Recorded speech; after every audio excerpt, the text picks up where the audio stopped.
Selamat pagi, saya mahasiswa Institut Agama Kristen Negeri Tarutung.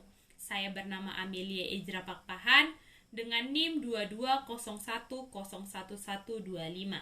Program studi Sarjana Pendidikan Agama Kristen, semester 1, mata kuliah Teologi Sistematika, dosen pengampu Dr. Baginda Sitompul, STH MPDK. Saya akan menyampaikan topik tentang demonologi. Selamat mendengarkan topik yang akan saya sampaikan. Di sini kita akan membahas tentang demonologi. Demonologi adalah ilmu yang mempelajari tentang setan dan yang terkait olehnya. Demologi berasal dari kata Yunani yaitu daimon yang berarti iblis dan logos yang berarti ilmu. Yang berarti ilmu yang mempelajari tentang setan ataupun iblis. Setan atau iblis merupakan suatu pribadi yang jahat yang memiliki kuasa supranatural atau kosmos. Menurut sejarahnya, setan dalam bahasa Latinnya disebut Lucifer adalah penghulu malaikat yang memberontak kepada Tuhan sejak kekal sebelum Adam dan Hawa diciptakan. Tuhan memerintahkan bersama para malaikatnya.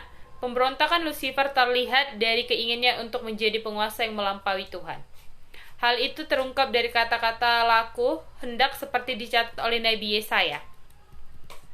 Aku hendak naik ke langit, aku hendak mendirikan takhtaku mengatasi bintang-bintang, aku hendak duduk di atas pertemuan jauh di sebelah utara, aku hendak naik mengatasi ketinggian awan-awan, aku hendak menyamai yang maha tinggi.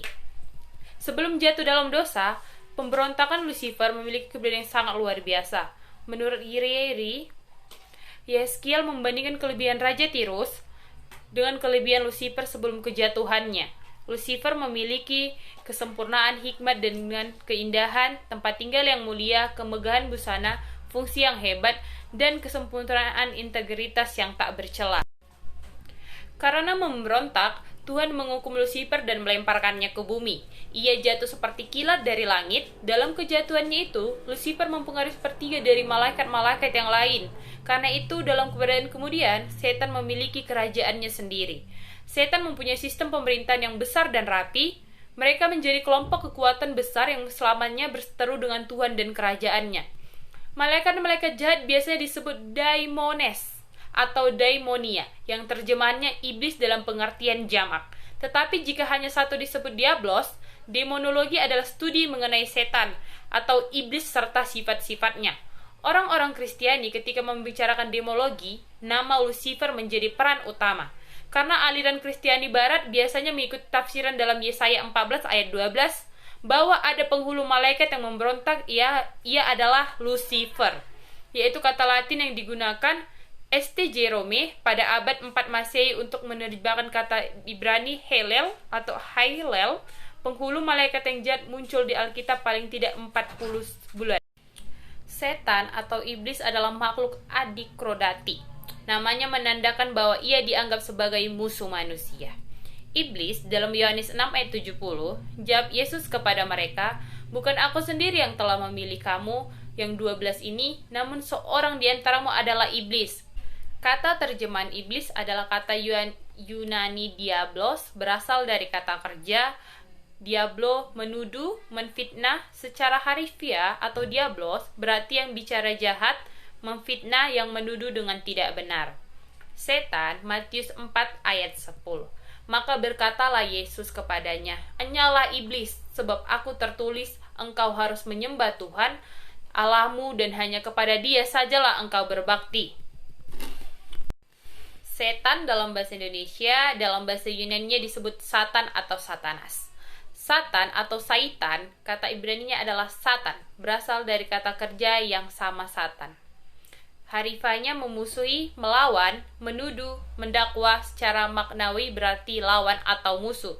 Kadang-kadang personifikasi dimengerti sebagai segala sesuatu nyata yang melawan Allah dan keselamatan manusia.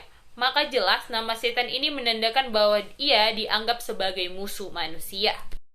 Penciptaan dan kejatuhan setan. Kapan setan tercipta dan dari manakah makhluk supernatural ini berasal? Merupakan pertanyaan manusia di segala zaman. Pertanyaan ini muncul karena pengalaman manusia bersama kekuatan kosmis ini belum dapat terjawab secara tuntas. Dalam segala zaman manusia berusaha menjawabnya. dalam paham Kristiani dan tradisi Yudaisme. Kelahiran setan dikaitkan dengan asal-usul para malaikat yang tidak setia pada Allah. Dalam konteks hidup para malaikat itulah persoalan mengenai kelahiran setan dapat dipahami. Sekalipun malaikat digambarkan sebagai makhluk suci yang penuh keindahan dan melayani Allah yang setia, Alkitab juga bercerita mengenai kejatuhan malaikat, terutama kejatuhan malaikat menjadi iblis. Rasul Petrus menyebut bahwa Tuhan murka atas malaikat yang jatuh. Ada di 2 Petrus 2 ayat 4. Dalam Yudas 1 ayat 6 diceritakan mengenai malaikat-malaikat yang meninggalkan surga dan jatuh ke dalam kegelapan. Alkitab berbicara tentang malaikat yang baik dan yang jahat. Sekalipun ditekankan bahwa pada mulanya semua malaikat diciptakan baik dan kudus, karena mereka diciptakan dengan memiliki kebebasan untuk memilih, banyak malaikat ikut dalam pemberontakan iblis dan meninggalkan kedudukan mereka semula selaku hamba-hamba Allah. Karena mereka diciptakan dengan memiliki kebebasan untuk memilih, banyak malaikat ikut dalam pemberontakan iblis dan meninggalkan kedudukan mereka semula selaku hamba-hamba Allah, sehingga dengan demikian kehilangan peran surgawi mereka. Pastilah setan-setan dalam perjanjian baru adalah para malaikat yang terjatuh ini. Mengenai saat kejatuhan malaikat, Alkitab tidak memberi petunjuk. Mungkin terjadi antara ayat Kejadian 1, ayat 1-2. Namun tidak jelas dikatakan. Yang jelas, iblis sudah digambarkan keberadaannya dalam Kejadian pasal 3 ketika ia mencobai Adam dan Hawa. Ada tafsir yang menyebutkan bahwa kejatuhannya digambarkan sebagai kejatuhan Raja Tirus dalam Yeskiel 28 ayat 12-19. Kelihatannya bersamaan dengan kejatuhan malaikat. Kejatuhan iblis terutama adalah kesombongan. Kesombongan itu naik takhta bersama malaikat-malaikat yang jatuh, ada di Matius 25 ayat 41. Dari kedudukannya semula sebagai malaikat terang ada di 2 Korintus 11 ayat 14. Tetapi kalau kita setujui bahwa informasi Yesaya 28 ayat 11-19 dan Yesaya 14 ayat 13-17 menceritakan tentang kejatuhan malaikat menjadi iblis yang menentang Allah dengan keinginan untuk sejajar dengan Allah. Ada beberapa kesulitan teologis yang sudah besar terjadi. Seperti diketahui, para malaikat itu diciptakan Allah sebagai makhluk yang sempurna. Semua perasaan kasih sayang dalam hati mereka ditujukan kepada Allah. Tugas mereka selalu memuji-muji kemuliaan Allah. Masalahnya sekarang, dari mana keinginan dosa itu muncul pada diri malaikat Allah yang sempurna itu? Ini salah satu hal yang lebih sulit lagi. Bagaimana dosa bisa masuk ke surga, tempat Allah yang Maha Kudus bersemayam? Untuk menjawab kesulitan ini, sangat diperlukan rupanya kita mengingat bahwa makhluk ciptaan itu pada mulanya memiliki kemampuan post-piscer et post-non-piscer, yaitu kemampuan untuk berbuat dosa atau tidak berbuat dosa.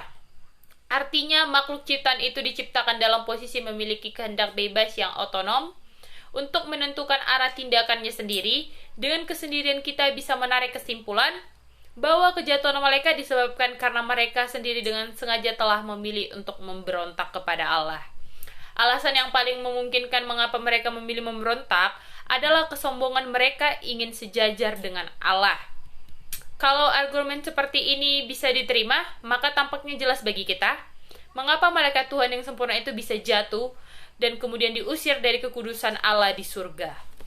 Potensi dosa rupanya muncul bersama sebagai sesuatu yang mengikuti makhluk ciptaan. Tapi konsekuensi yang perlu diajukan dalam hal ini, apakah ini berarti Allah yang menciptakan dosa atau potensi dosa? Harun Hadiwijono dengan tegas menolak argumen ini. Bagi beliau, tentang asal dosa dan sumber dosa tidak mungkin diterangkan. Pokok ini merupakan misteri Allah yang tidak mungkin manusia mampu menyikap secara jelas. Keberadaan setan. Alkitab Perjanjian Lama dan Perjanjian Baru merupakan saksi utama tentang keberadaan dari setan. Eksistensi iblis diyakini juga berperan dalam Kejadian 3 ketika membahas tentang ular, di mana akan dilakukan penghakiman atas setan. Ada di Kejadian 3 ayat 15. Secara khusus setan diceritakan dalam kitab Ayub 2 ayat 1, di mana dinyatakan setan dalam menghadap Allah. Dalam kitab lain PL, yaitu dalam Yesaya 14 ayat 12-17, menunjuk keadaan setan yang semula, dan Yeskiel 28 ayat 11-19 menunjukkan kejatuhan Raja Tirus yang merupakan gambaran kejatuhan Lucifer. Kitab 1 Tawarik, Mazmur dan Zakaria juga menceritakan keberadaan setan. Dalam Perjanjian Baru juga banyak disaksikan bahwa setan benar adanya. Ke-19 buku dalam Perjanjian Baru serta ke-4 Injil juga menyatakan bahwa setan itu benar-benar ada. Lihat di Matius 4 ayat 10, ayat 12 sampai 26, Markus 1 ayat 1 sampai 13, Markus 3 ayat 23, Markus 26 4 ayat 15, Lukas 11 ayat 18, 22 ayat 3, Yohanes 13 ayat 27. Yesus juga menyatakan tentang setan dalam 29 bagian Injil yang menceritakan tentang setan. 25 lagi adalah pembicaraan dari Yesus. Sifat dan aktivitas setan. Setan adalah ciptaan, ia tidak ada dengan sendirinya. Diyakini berbicara tentang setan, hal ini menunjukkan sekalipun setan adalah makhluk yang perkasa, namun ia memiliki keterbatasan sebagai ciptaan. Dan sebagai ciptaan maka dituntut memberikan pertanggungjawaban kepada penciptanya. Sebagai ciptaan, iblis terbatas oleh ruang dan tidak mahir. Mereka hanya bisa berada di suatu tempat dalam suatu waktu. Dia juga terbatas dalam pengetahuan sekalipun dia adalah makhluk intelek dan memiliki pengetahuan yang luas. Ia juga memiliki kecerdasan, kekuatan, dan kemampuan yang tinggi, dan sekalipun ia sangat licik. Tetapi sekalipun memiliki kekuasaan, ia tidak maha kuasa. Setan adalah makhluk roh, mereka adalah keberadaan yang disebut roh, yaitu yang tidak memiliki daging dan tubuh. Aktivitas setan. Sebagai sifat pribadi dan sebut-sebutan yang dimilikinya, pekerjaan setan ataupun iblis sesungguhnya mengerikan. Ia pembunuh, pembohong, penyebab dosa dari mulanya, musuh. Adapun aktivitas atau pekerjaan setan terhadap yang berhubungan dengan orang Kristen, iblis tidak pernah tinggal diam. Dia mau semakin banyak manusia yang menjadi pengikutnya. Maka iblis menuduh, mendakwa anak-anak Tuhan di hadapan Allah.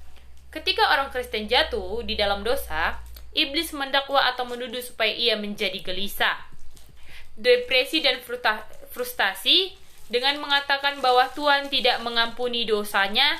Terus-menerus ia akan dituduh dan tidak layak mengikuti Tuhan. Iblis juga sangat membenci jika kalau gereja Tuhan dan pemberitaan Injil bertumbuh dan berkembang. Segala macam cara akan dilakukan iblis untuk mencoba menghempangnya. Iblis juga mencoba manusia melalui persoalan atau masalah, khususnya orang-orang yang lemah imannya, supaya jatuh dalam dosa. Aktivitas lain yang dilakukan setan adalah merampas firman Allah yang ditaburkan, membelokkan seseorang dari jalan Tuhan. Hal ini dilakukan dengan banyak jalan, misalnya dengan mengadakan mukjizat palsu, perbuatan-perbuatan ajaib seperti kesembuhan, kelepasan, dan bencana, dan lain-lain. Kepada orang yang bukan Kristen, iblis menggelapkan pikiran mereka terhadap firman Tuhan, supaya mereka tidak mengerti dan menjadi percaya kepada Injil Tuhan. Ia juga datang mengambil firman Tuhan yang telah didengar orang, supaya mereka tidak percaya apa yang mereka dengar. Iblis juga menumbuhkan kekhawatiran dan konsep hidup lain. Iblis mau supaya manusia yang belum percaya tetap menjadi pengikutnya. Dari zaman dahulu kala, ia terus berusaha mengelabui dan menyelubungi serta membohongi manusia agar tidak percaya kepada Allah. Iblis menipu, mengelabui dan menyesatkan, dan pada akhirnya ia juga mengumpulkan bangsa-bangsa di dunia untuk melakukan pemberontakan terhadap Kristus. Iblis menipu bangsa-bangsa melalui penghadapan tanda-tanda supaya mempengaruhi mereka dalam peperangan melawan Mesias yang akan datang kembali. Sikap orang Kristen menghadapi setan. Orang Kristen harus dalam sikap yang benar untuk menghadapi setan. Orang Kristen tidak boleh tidak percaya atau tidak mau tahu. Orang Kristen harus sadar akan eksistensi iblis. Ketidakpercayaan akan eksistensi iblis sama artinya bahwa orang Kristen tidak percaya kepada Tuhan Yesus. Karena Alkitab dan Yesus juga menyatakan bahwa setan ada, orang Kristen juga harus waspada dan siuman. Ketika menghadapi iblis, orang Kristen jangan takut. Karena roh yang ada pada kita lebih besar atau lebih berkuasa dari roh apapun di dunia ini. Dan sadarlah, sekalipun ia sangat kuat, tetapi dia adalah macan ompong. Kepalanya sudah diremukkan dan dia adalah musuh yang sudah dikalahkan. Maka kita harus punya keyakinan bahwa orang percaya dapat mengalahkan mereka, bukan karena orang Kristen hebat, namun karena adanya jaminan dari Tuhan Yesus. Hal ini membuat orang percaya tidak perlu takut menghadapi iblis. Setiap orang percaya juga harus aktif berperang dengan memakai kelengkapan senjata Allah, tetapi harus dengan menundukkan dan merendahkan diri kepada Allah. Dalam kehidupan ini kita tidak boleh bersifat netral, mau ikut Tuhan Yesus atau mau ikut si iblis. Semoga topik ini bermanfaat bagi kita semua. Terima kasih telah mendengarkan. Tuhan Yesus memberkati. Shalom.